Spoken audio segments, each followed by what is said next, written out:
Hello, and welcome to episode 72 of the Compassion and Cucumbers podcast. I'm Christine. And I'm Sam.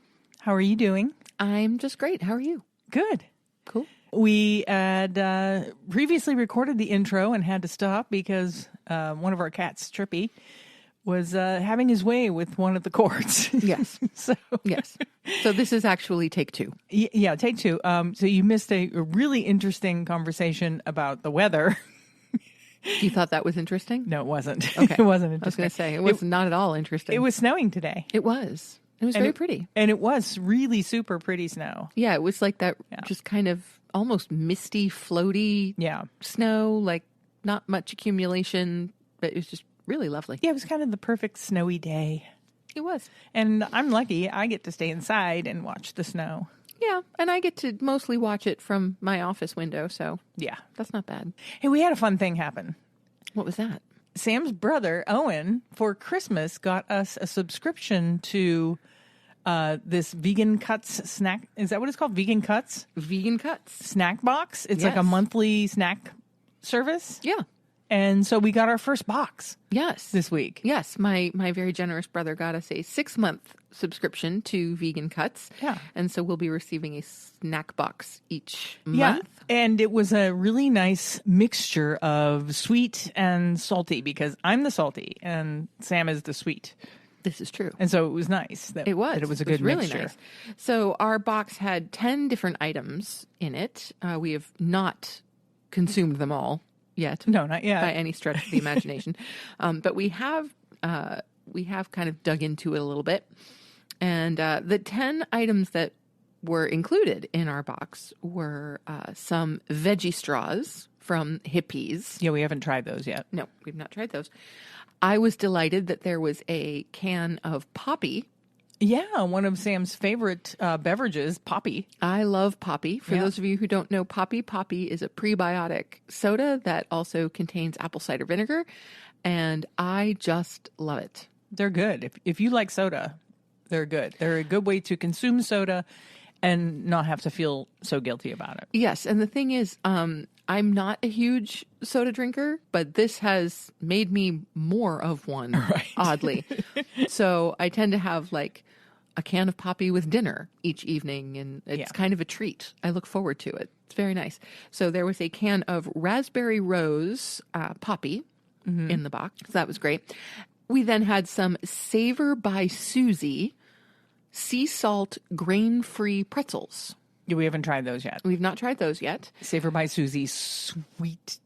What is it called? Sea salt. Oh, sea salt. Savor by Susie pretzels. sea salt. Yeah. Yeah. It's a mouthful. It is. It is.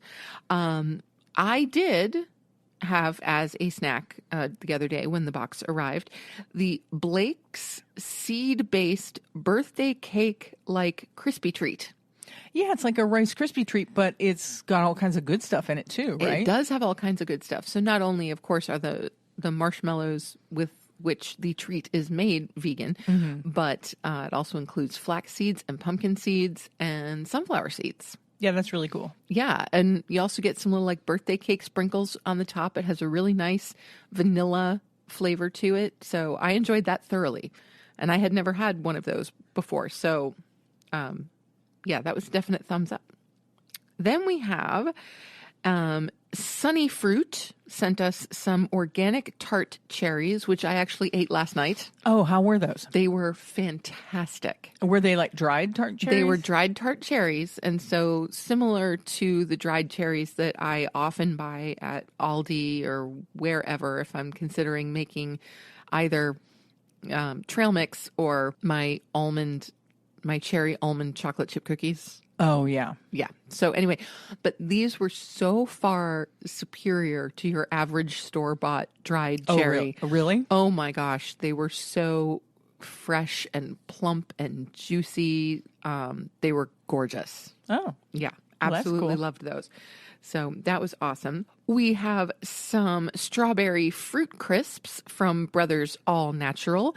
We have not tried those yet, but these are a freeze-dried strawberry. Yeah, those are usually crisp, pretty good. and I'm looking forward to those. Yeah. I do love anything berry-based.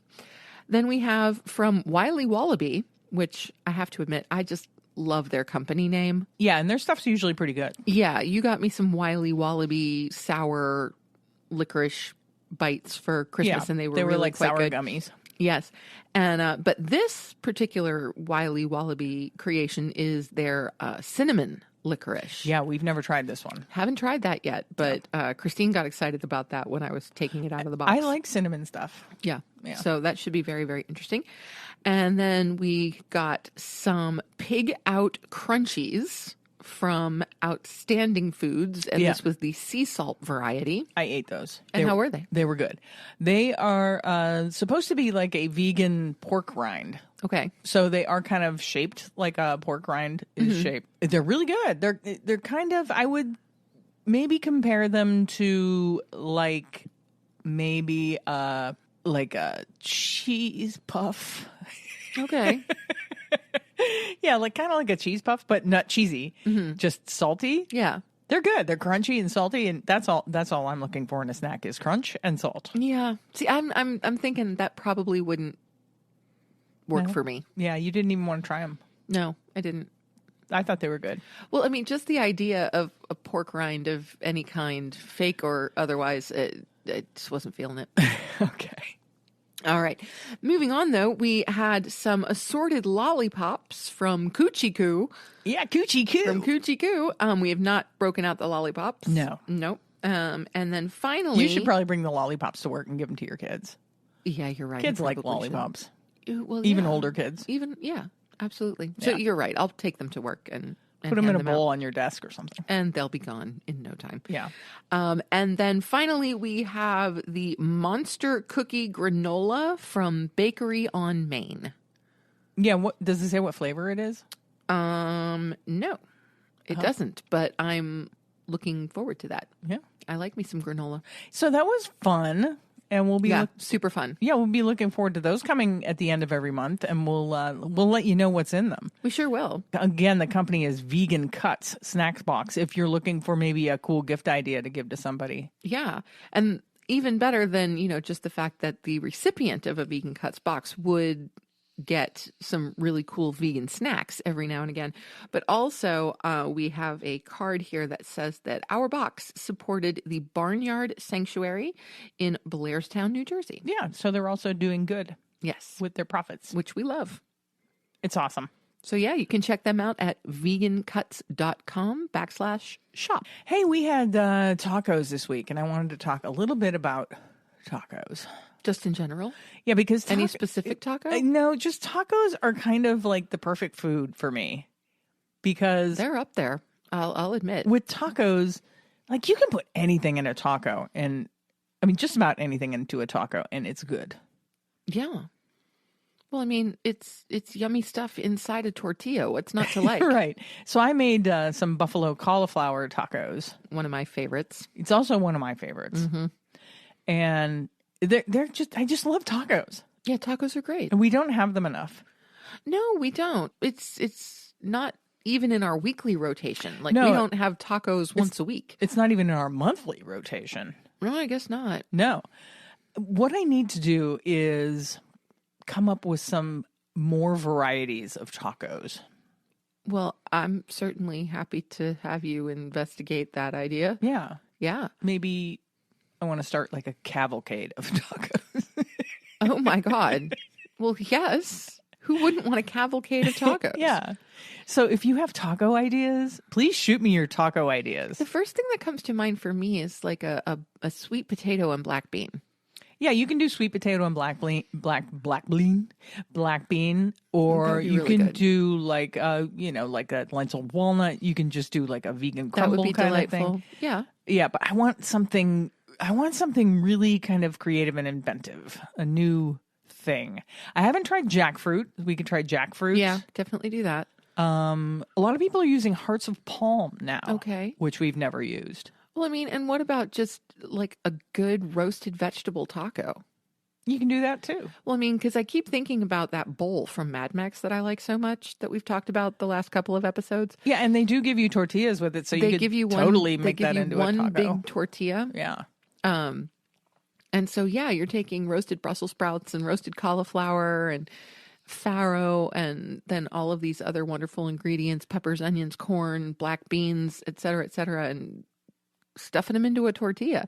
So I think that would make a really great taco. That was actually the inspiration for that burrito casserole we made for my folks last weekend. Yeah, we made a bunch of food for Sam's folks when we went up so Sam could work. She was working.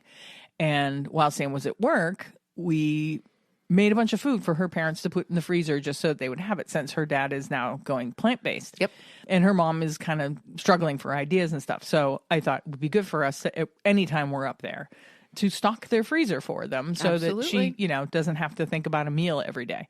And so I made this, we may have talked about this last week. I made the zuppa Toscana that we made a few episodes back. From Lauren Toyota's book, Hot for Food. Which is a fabulous soup. Amazing. Oh my God. I'm going to make that over and over. This is going to be one of those recipes that you make it so many times you've memorized it. Yeah. And then I also made a chili. Yep. Which we're going to talk about later. Sweet potato and 3-bean chili. Yeah, we're going to talk about that later because that's this week's recipe. Cool. And Sam had an idea for this kind of burrito casserole. Yes. But then she ran out of time and had to work. Yeah, that happens. And so I'm like, what were you thinking with this burrito casserole? Because we it's like we weren't working with recipes. We were just kind of winging it.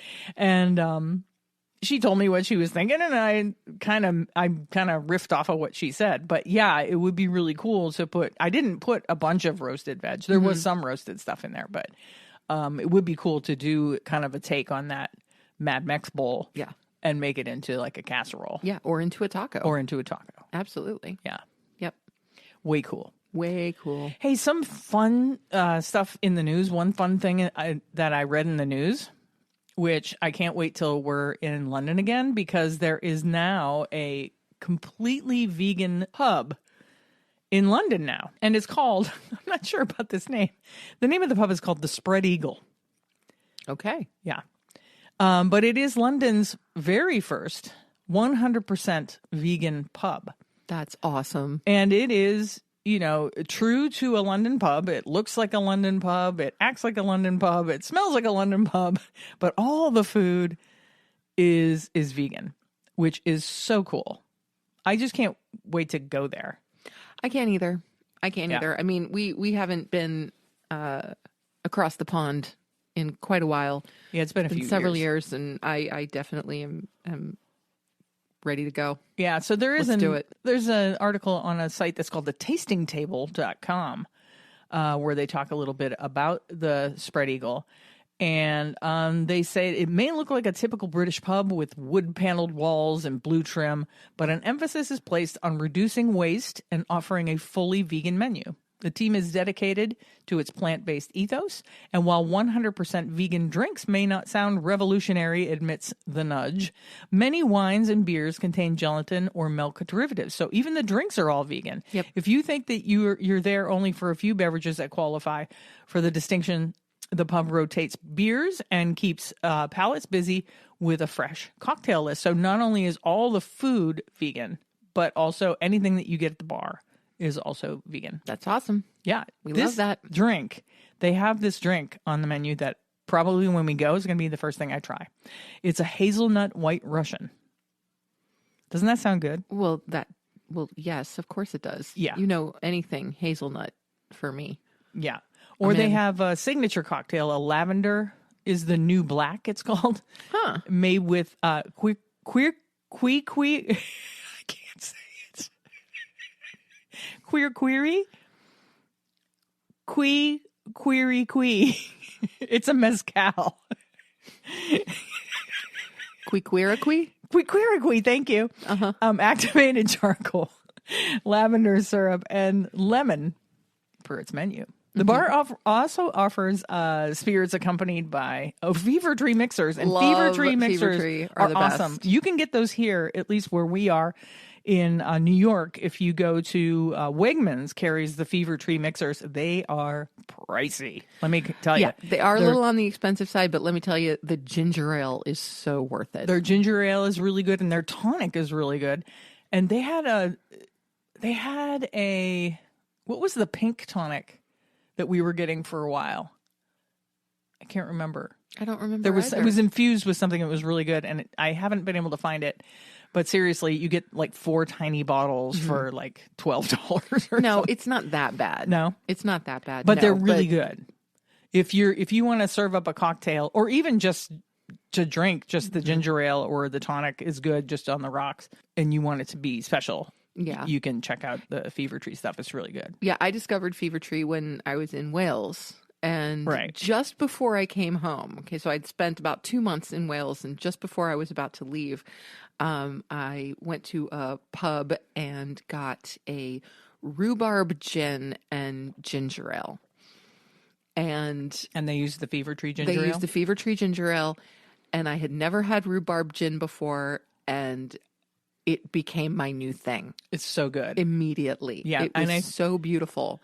I think we may have talked about that gin on another episode, but I did at one point order you some for Christmas. I ordered you 2 bottles of it for Christmas, and it's like, with the shipping, it was ridiculous. But, but it was really good. Yeah, and you just cannot find it's Queen Victoria's rhubarb gin. They don't you can't sell find it. They don't sell it here in the States. Anywhere. Yeah, yeah, which is unfortunate. Yeah, but it's absolutely beautiful, and but you had to have the good ginger ale. Yeah. To kind of come up to the quality of this gin. Yeah. And that's the thing, not to go off on a rant on mixers or anything, but mixers make all the difference. You have to have of course, good mixers. 75% of your drink is the mixer. Yeah.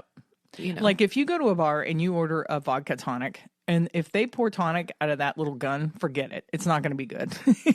No, because it loses carbonation. Yeah. So just get a vodka cranberry, because it's not going to be good. Anyway, moving on about the Spread Eagle. Some of their food, they have a vegan chorizo. They have a beer-battered tofish. Nice. And corn esquites. Esquites. Yeah, so... Oh, and look, they quote the Guardians. Nice. Because we are. Nice. Proud Guardian-reading, tofu-eating wokarati. Yeah, so I can't wait till they're... And along with that, they're also doing some, kind of traditional British dishes, like a pie and mash, sausage rolls, dumpling stew. And instead of using meat, their burgers are made with chicken of the woods mushrooms, pickled carrots, daikon slaw.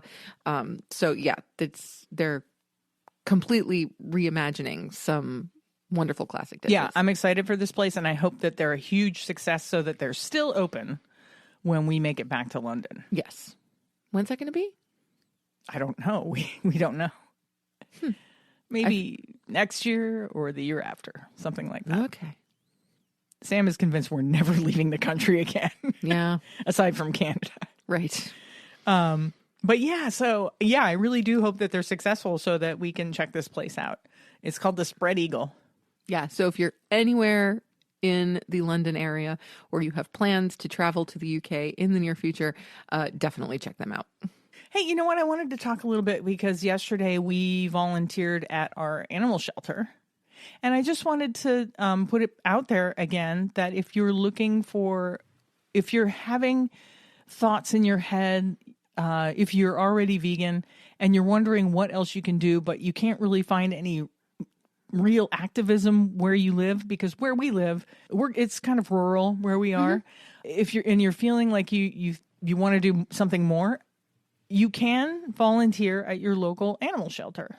Yes. Which is what we do. Yes. And it's just once a week we do. Yep, just once a week, and we absolutely love getting up early on Sunday mornings. Super early on Sunday mornings. Don't love that. Going to see all of the lovely cats that we are privileged to help take care of. Yeah, and it's really rewarding. You take care of them, and sometimes there are sick ones or ones that need help socializing, and you care for them. And then one day you go in and you see we have a board. You see that they got adopted, and it's a good feeling. Yeah, to know that they went to a good home. And yep, like just this past week, a cat that I had been kind of falling in love with. His name was Drew. Drew. Kind of a big, scaredy cat, and he reminded me a little bit of our Carl. Actually, there was something about his face that was similar, and I was just getting to know Drew, and it seemed like he was going to be one of those cats that was going to be around for a while because he was very timid. The shy ones do stick around usually for a while. But fortunately, we went into the shelter yesterday morning, and lo and behold, Drew had been adopted. Drew found a home. Yeah. It is fantastic. We have right now, not to talk too much about the cats at our shelter, because we do love kitties. There is a brother and sister, and they're Ross and Monica. Ross and Monica. They're so cute. They are amazing. Yeah, they're little tabbies with little white feet. They're so cute. Yeah, and they're both just like rag dolls. Like you pick them up, they just flop into your arms. They're super lovable, and I will bet anything when we're there next week that they're gone. It would not surprise me. Yeah, and I hope that they take them together. I hope. Oh, I really, really hope so. Yeah. Yeah. I mean, to look at them, you would have to know that they were a brother and sister pair. Oh, yeah. And they're kind of bonded. So I hope that they do get adopted together. Me too. But it really is a wonderful thing. Just, getting to spend some time with some animals in need every week. And, they truly appreciate it as well. Yeah, it's super rewarding. It is. So if you're looking for something to do in the animal vein, but maybe there's not like a sanctuary, because there's not a sanctuary near us.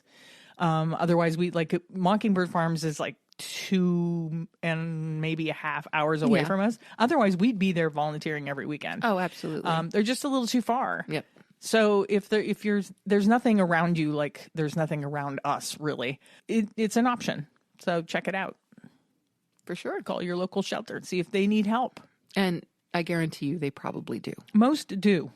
What else? Well, I think it's time for us to move on to our recipe of the week. Oh, let's move on to our recipe of the week. This week, we have a recipe from our vegan kitchen.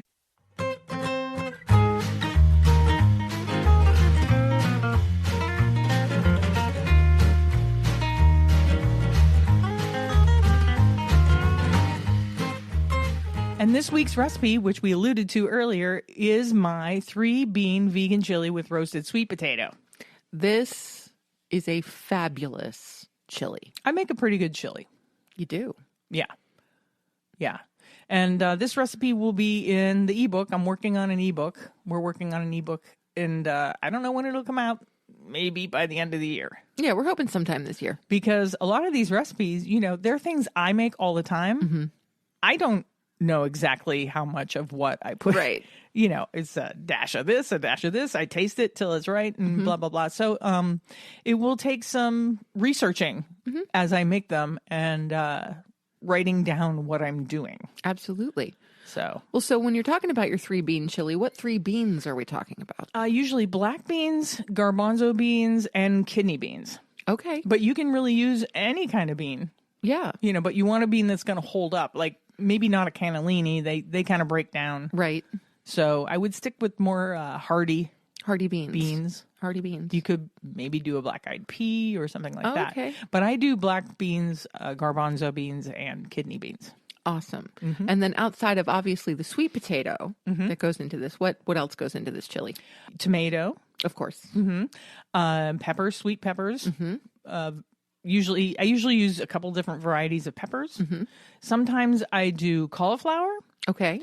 And texturally, cauliflower is good. If you cut it up really, really small, it almost simulates like a carne, like a chili con carne. Oh, cool. Yeah. You get that kind of texture. When I made it for your parents, I did not put cauliflower in it. Oh, bummer.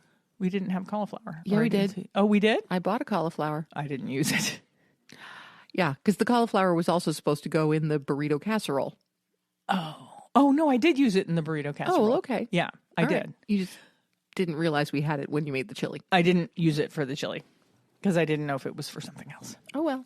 But yeah, so I usually get, you can use fresh tomato, but I usually use canned stewed tomato in chunks. Okay.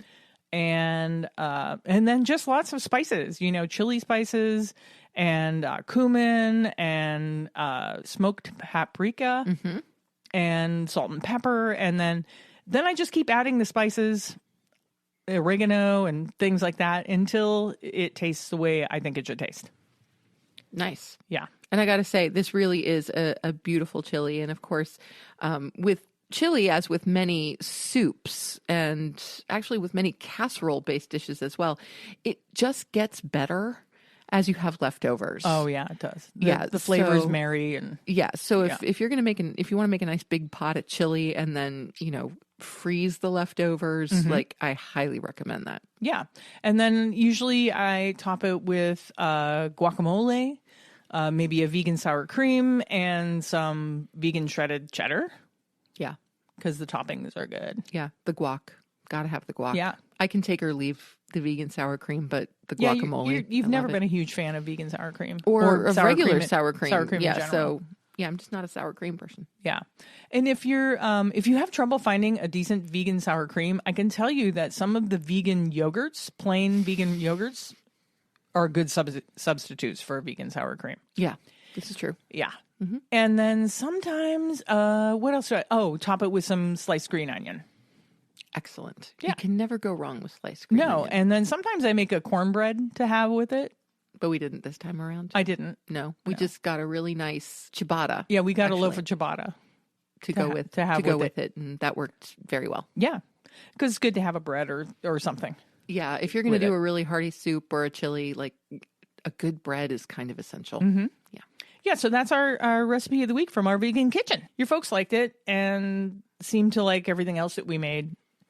Sam's mom was texting me every time they had one of the things that we made and froze. And I'm like, good. So far, they've liked them all. So awesome. Mission accomplished. Good. That's good. Love it. Yeah. Hey, I saw something else in the news. Okay. I like to read the news. But here's something that was noteworthy. There was an article in The Conversation, it's called. Okay. And the article was titled Veganism, Why We Should See It as a Political Movement Rather Than a Dietary Choice. And I know we've talked about this a lot. Oh, yeah. In the past. But I thought this article had some interesting points. One that I thought was really interesting is that they said that vegans can regard being a vegan as a boycott aimed at political change, which I just like the way that they phrase that. Yes. I like that too. The change aimed at is a world without industrial animal agriculture, of course, and all other forms of practice which needlessly and harmfully exploit animals. That's right. And when we're talking about animals here, we're talking about both human and non-human animals. Yeah. Yes. Yeah. And then the article goes on to say that social philosophers have argued that boycotts and other consumer action can be important tools in resisting oppression. Yeah, it's really interesting that you brought this article out today because this is actually something I'm going to be talking about in my art and activism class tomorrow. Oh, well, You can print this article out for them. Yeah, so we're actually going to be looking at, because we've been looking at, systems of oppression, and we've been looking at privilege. And so tomorrow we're going to be talking about bias, and then, how in order to, once one has recognized a bias, that if they wish to let go of that bias or to function outside of that bias, then it usually necessitates behavioral change. Right. And the shift to veganism, which if we're talking about social justice movements, would be anti-carnist and anti-speciesist, both, then it's actually a very easy one to talk about behavioral change. Right. There are very specific behaviors that you can change easily in order to separate yourself from that particular bias or that particular privilege. Yeah. Yeah. So this article, when they're talking about the social philosophers talking about boycotts, in the article they say that they argue that veganism should also be seen in this light. Its aim is to oppose, through various means, the structures that reinforce animal oppression. Veganism should be about putting pressure on businesses and politicians to effect change, but also to communicate to and remind wider society of the injustices routinely perpetuated against animals. Absolutely. Thought it was a very interesting article. Not in the subject of the article, because we have talked about the subject of this article, but they made a lot of really interesting points to back it up. Yeah. Oh, no, it's very, very well stated. The idea that this is not just about, because I think there are a lot of people out there who think of going vegan as a means of self-improvement. And it certainly is. There's no question about that. It is, you are bettering your own health. You are improving your connection to the values of compassion and empathy. You are doing less harm in the world. But, making sure that at the core, we remember that veganism is really devoted to overturning the oppression of sentient animals. Right. Yes. Yeah. A boycott of certain foodstuffs is not and can never be enough social transformation, right? No, it has to be combined with other actions. Yes. On the political understanding of veganism, the ultimate commitment is to join with others to move to a world without the routinized. I didn't even know that was a word. Routinized. I'm batting 1,000 today. You are. The routinized. Ray is going to ask you about your Latin again. Ray, if you're listening, this isn't even Latin. I'm having a problem. The routinized exploitation of animals. Yes. Yeah. Yeah. I mean, that's what it boils down to. It does. This one sentence where it talks about that veganism should be about putting pressure on businesses and politicians to affect change. That's the whole story right there. Well, I mean, and in that, it's very similar to pretty much every other social justice movement right. that exists. That, okay, consumer activism is great. And there's nothing wrong with, voting with your wallet. I firmly believe in that. But at the same time, on a larger scale, yes, any social justice movement has to essentially give businesses, politicians, corporations, whoever you're talking about, you have to create an incentive for them to change. Right. And I know it's hard in this world. There's so much injustice. Yes. Not only what we're talking about, but human injustice. I mean, right now, there's so many terrible, terrible injustices going on. It's kind of overwhelming sometimes, It's like, okay, we want to stop animal agriculture. Okay. And now there's this whole Cop City thing going on. And the government is now trying to call everybody that is protesting the destruction of this one remaining forest in Atlanta where they are as terrorists, and now you have more police killings, and it's a little overwhelming out there. Well, I mean, I think that's been the case for quite some time. Yeah. I know that's why I don't watch mainstream news on a regular basis. Yeah, I don't either, but it's all out there, and it's happening. Yes, absolutely. That it's happening. And, being aware is absolutely necessary. But what it does tend to do is, piling on issue after issue after issue. It's exhausting. Yeah, it can be exhausting. And activists of just about every stripe, particularly those who see the connections between all of these social justice movements, who acknowledge that, many systems of oppression come from the same stem. It's a desire to other. Yeah, it's a desire to claim some kind of superiority over the other, whatever the other happens to be. Yeah. Or whoever the other happens to be. Yeah. So it can be really challenging not to get overwhelmed by the number of oppressive acts. Yeah.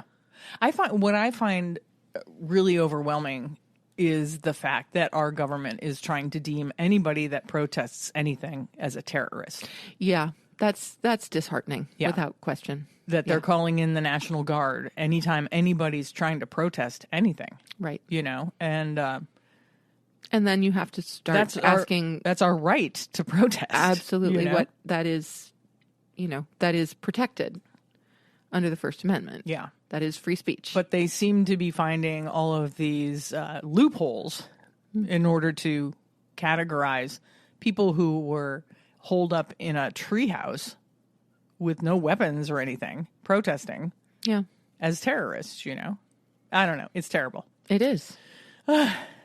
Take a deep breath. Yes. Let's move on to our main topic. Okay. It's a little more uplifting.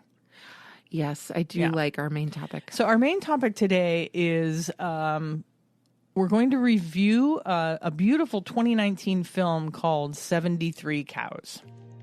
I began to sort of feel conscious of the fact that the animals had feelings, and sort of led to feelings of unease about actually eating them when we raised them. And you realise that they do have personalities and they experience the world. They're not just sort of robots that eat and sleep.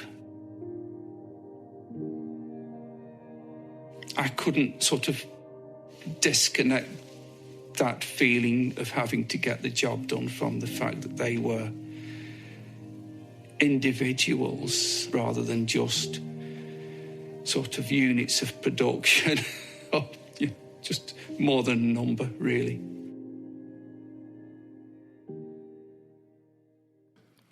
I am so grateful that Christine put me on to 73 Cows. Yeah, I was aware that 73 Cows existed, but I hadn't had an opportunity to watch it up until last week, and I'm really glad I did. Like I said, it was a 2019 film from Alex Lockwood, and it won a 2019 BAFTA award. Nice. So it won several awards in various film festivals. So, and I understand why. Yeah, it's the story of Jay and Katya Wilde. They're beef farmers in the UK that make the compassionate decision to stop beef farming and transition to a vegan farm. Yes. The name of their farm is the Bradley Nook Farms. Yes. And this film was gorgeous from start to finish. So many things that I appreciated about it. One was just, it had a really rich simplicity that I appreciated. You know, a lot of documentaries, you see them like changing focus, you know, dozens of times over the course of one film. And this was so centered on these two people and their herd of cows. Yeah, it was a beautifully told story. Yeah. And visually, it was a beautifully shot film. Yes. Yes. Everything about it, from, you know, how shots were set up to just the overall ambiance of the film to the underlying score, like all of it. It was just fantastic. Yeah, and this film is free to watch on YouTube. Yeah. So look it up. It's called 73 Cows, and it's only like 20 minutes long. Exactly. And one of the things I think that this film does exceptionally well is shows the toll that animal agriculture takes not only on the animals that are involved, but on the humans that are involved. Yeah. And I think especially in a case where, you know, they have a herd of 73 cows. We're not talking about a factory farm with thousands of cows. Right. We're This is talking a about a family small farm. family farm where they have 73 cows. And, you know, that as they bring two of those cows to the abattoir every so often, they feel as though they've betrayed these animals because they've become friends with them. They're part of the family. They have personalities, they have emotions, they have thoughts. Yeah. It's just kind of amazing just to hear a farmer admit to feeling like they were betraying these beautiful animals that they were taking to slaughter. Yeah, he actually said, well, he did. He said that he felt like he was betraying them, and that every time he had to send them to slaughter, he felt like, he said it was soul crushing. Yes. Yeah. Yes. I mean, how could it not be? I mean, I in a 20-minute film, I feel like I became attached to some of those beautiful creatures. Right. You know, just being able to see the looks in their eyes and their relationship to the human beings that were caring for them. Yeah. You know, Yeah, it's I thought, wonderful. Like you said, I think the film did a really good job of showing how heavy all of this weighs on a farmer. Yeah. And especially the generational thing. Because his farm, of course, was handed down from his grandfather to his father and now to him. And he didn't want to be a farmer. Actually, he wanted to be an engineer or something, Right. but he said his grades in school weren't good enough. He just didn't have the concentration to become an engineer. So he had to take over the farm. And so not only did he have this weighing on him about the animals and what he felt about the animals and how he felt like he was betraying them when he had to send them to slaughter, but he also felt this huge sense of obligation that he can't be the one to make the farm fail. Right. Like, he didn't want to be there. Right. He didn't want to be farming, but he stayed because he didn't want to be the one that made his family's farm fail. Right. You know, Right. it's a lot of pressure, It is. you know? It is. I mean, another thing I think the film did really, really well is to highlight how complicated the transition from animal agriculture to grain-based or vegetable-based or fruit-based agriculture actually is. Yeah. Because I know in a lot of conversations, you think, oh, well, if we can just have the support in place for people who are farming animals to start farming something else, to farm grains, to farm vegetables, Yeah. to farm soy, whatever it is, then, you know, that should be enough of an incentive for people to make a change. Right. But it's really not that simple. It's really complicated. Yes. Yeah. And, you know, of course, one of the first things that has to be considered is the welfare of the animals that are already on a given farm. And the best moment in the film for me really was finding out that a single sanctuary agreed to take their entire herd. Yeah. That Yeah. all 73 cows were going to get to stay together as what is essentially a family unit at that point. Yeah, they expected this process of finding homes for their 73 animals would be a long and drawn out process. Yes. And, you know, several weeks went by calling different sanctuaries and they were struggling. And then one day they got a call from Hillside Animal Sanctuary and in Norfolk, and they said, we'll take the whole herd. It's just phenomenal. Yeah. Like just phenomenal. And as they're showing these cows out in a field and babies romping next to their mothers, like it was just so heartwarming and so uplifting. And I just remember feeling an incredible sense of gratitude that all of the cows were able to stay together. Yeah. That was really uplifting. It was incredible. Yeah. And to go back to how Jay felt like this sense of dread about farming in general, animal farming in general. At one point, they actually installed solar panels thinking maybe they could counteract the effect of raising animals, you know, try to, you know, do some good to counteract the effect of raising animals for food. Right. And it didn't really work out. No. Though the solar panels are a great idea, and I wish we could do that, to be completely honest. But it's not going to be a one-to-one offset.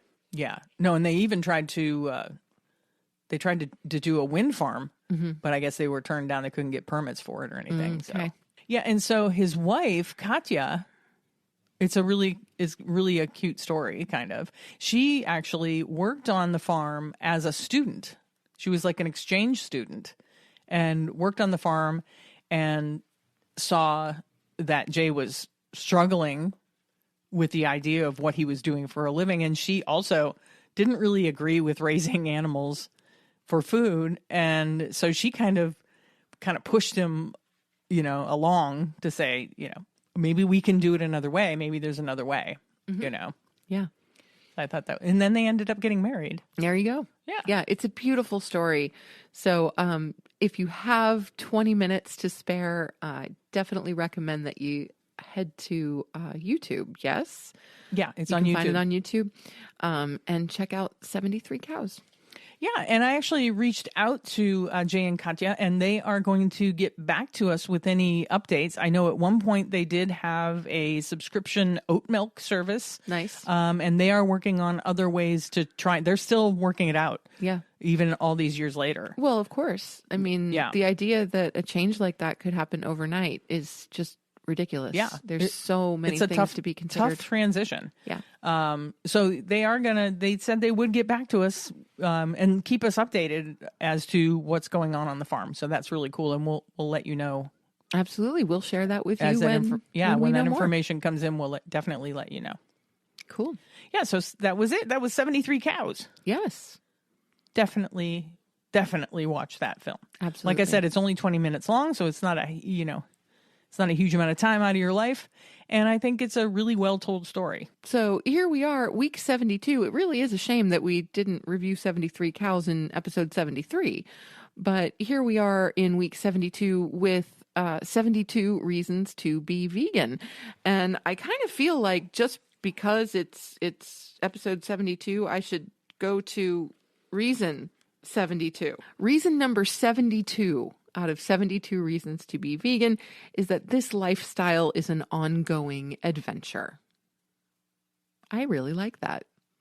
The idea that you can take the concepts and the constructs of veganism and truly make them your own and allow it to be a source of inspiration in your life is really quite a wonderful thing. So I love that. So reason number 72 to go vegan is this lifestyle is an ongoing adventure. It is. I feel like it's an adventure. Oh, I completely agree. Yeah. So if you're looking for more adventure in your life, just go vegan. There you go. Right? Mm-hmm. Okay. With that said, we can now move on to housekeeping. We can. We still have our Food Not Bombs fundraiser at our Buy Me a Coffee site. That's buymeacoffee.com/cucumbers. And we are fundraising for the Buffalo chapter of Food Not Bombs. And Food Not Bombs, if you're not familiar, is an organization that provides vegan meals to people in the Buffalo area that are having food insecurities. Absolutely. And speaking of Food Not Bombs, an item of non-perishable food that will then be donated to Food Not Bombs is the price of entry to the vegan pop-up market at the Vegan Center on Saturday, February 11th. We are super excited. We will be there selling our podcast merch and all kinds of crafted items. We're super excited. Yeah, that should be fun. I've been crafting like a fiend. Sam has been crafting like a fiend. She's got scarves and scrunchies and bracelets and making, what else did I start doing? Oh, I'm starting the whole fairy garden steaks. This is something I didn't even know existed. Fairy garden steaks. And yes. I actually used to have a fairy garden and I'll probably do it again. You still have all the stuff. Yeah. I take it all down in the wintertime. But in the summer, I have all kinds of little fairy garden things and they're really fun. But apparently there's these garden stakes that people, I didn't even know this existed. And they're these colored beads and they're beautiful. Like sparkly things that fairies like. I'm so excited. Yeah. Yes. I'm kinds excited of too. Lovely, lovely things. Yeah, so Sam has made pride bracelets and vegan flag bracelets. Just all kinds of different bracelet designs of different stones and different colors and it's just been a lot of fun. Definitely gotten in touch with her crafty side. It's true. I have. Yeah, and we'll have stickers and buttons. I will definitely have a new sticker coming out that says proud Guardian reading, tofu eating, wokerati. Yes. And those will be here in time for market. Cool. Hey, you can join our Patreon. The link is always in our show notes. Join our Patreon at one of the 3 levels of support that we have. And you can get all kinds of fun stuff. You can get merch. We're going to have bonus episodes. And I think I'm going to do a vlog type thing. We might even start throwing in scarves. You could get a scarf. Who knows? And any money that we make on our Patreon goes to support the show and to help us improve the podcast. Yes. If it allows, please leave us a review on your podcast app. And if you've been here, what Christine wants. 5 stars. She does. She wants the 5 stars. So if you could leave us a review, and you could also give Christine the 5 stars that she so deeply craves, that would be much appreciated. I do crave the 5 stars. You do. Yeah. Yeah, rate and review, definitely, if your podcast app lets you do that. Share the show with a friend or a family member that you think would enjoy what we do. That always helps. Always. Yep. And that, along with sharing our social media posts, are the easiest ways to support us and any content creator, and it costs nothing. Yeah, and we highly recommend that you join the AFA Vegan Voter Hub and give to them if you can, become a member if you can. And I think next week I want to talk a little bit about more of the work that the AFA is doing. I was re-listening to an episode of The Bearded Vegans where he interviewed Connie. Nice. And it just kind of gave me the idea that I want to talk a little bit more in depth about what they're doing there. Sounds good to me. So we might talk about that next week. Awesome. Yeah. Love it. Yeah. So that wraps up the housekeeping. It does. And that wraps up episode 72 of the Compassion and Cucumbers podcast. Thank you so much for listening. Have a great week, everyone. We'll talk to you next week. Bye-bye.